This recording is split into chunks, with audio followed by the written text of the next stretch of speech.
നമസ്കാരം, പ്രവാസി മലയാളിയിലേക്ക് സ്വാഗതം. സൗദിയിലെ അബഹ വിമാനത്താവളത്തിൽ കണ്ട ഭീകര കാഴ്ച. നെഞ്ചിൽ കൈവച്ച് പ്രവാസ ലോകം അരങ്ങേറിയത് വമ്പൻ ഭീകരാക്രമണം.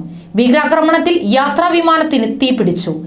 ഇറാൻ പിന്തുണയുള്ള തീവ്രവാദികളായ ഹൂത്തി മലേഷ്യകൾ നടത്തിയ ഭീകരാക്രമണത്തിൽ സൗദിയിലെ അബഹ അന്താരാഷ്ട്ര വിമാനത്താവളത്തിലെ ഒരു യാത്രാ വിമാനത്തിന് തീപിടിച്ചതായി സൗദി പ്രസ് ഏജൻസി റിപ്പോർട്ട് ചെയ്തു. വലിയ ഭീകരാക്രമണമാണ് ഉണ്ടായിരിക്കുന്നത്. അതുകൊണ്ട് തന്നെ വമ്പൻ തീ ആളിക്കത്തുകയുണ്ടായി.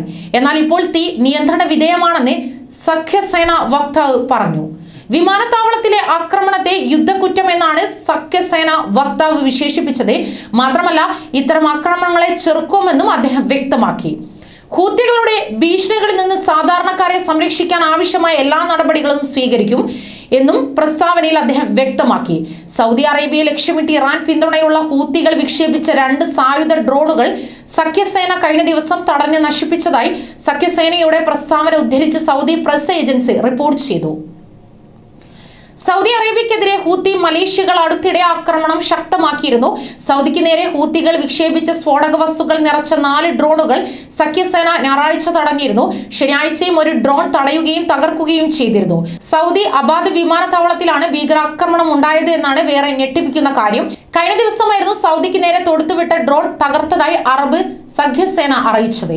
സൗദിക്ക് നേരെ വീണ്ടും ഡ്രോൺ ആക്രമണം നടക്കുകയായിരുന്നു. യമനിൽ നിന്നും ഹൂത്തി വിമതർ തൊടുത്തുവിട്ട ഡ്രോൺ തകർത്തതായി അറബ് സഖ്യസേന അറിയിച്ചിരിക്കുന്നു. സൗദിയുടെ തെക്കൻ മേഖല ലക്ഷ്യമാക്കിയായിരുന്നു കഴിഞ്ഞ ദിവസം ഡ്രോൺ ആക്രമണം ഉണ്ടായത്. അന്താരാഷ്ട്ര നിയമങ്ങൾ ലംഘിച്ച് ഹൂത്തി മലേഷ്യകൾ സൗദിയിലെ സിവിലിയന്മാരുടെ വസ്തുക്കളും ലക്ഷ്യം വെച്ച് ആക്രമണം തുടരുകയാണെന്നും സഖ്യസേന വ്യക്തമാക്കി. നേരത്തെയും സൗദിക്ക് നേരെ ഹൂത്തികൾ തൊടുത്തുവിട്ട 3 ഡ്രോണുകൾ വെടിവെച്ചതായി സൗദി പ്രസ് ഏജൻസി റിപ്പോർട്ട് ചെയ്തു. കൂടുതൽ വാർത്തകൾക്കായി ഈ ചാനൽ സബ്സ്ക്രൈബ് ചെയ്യുക.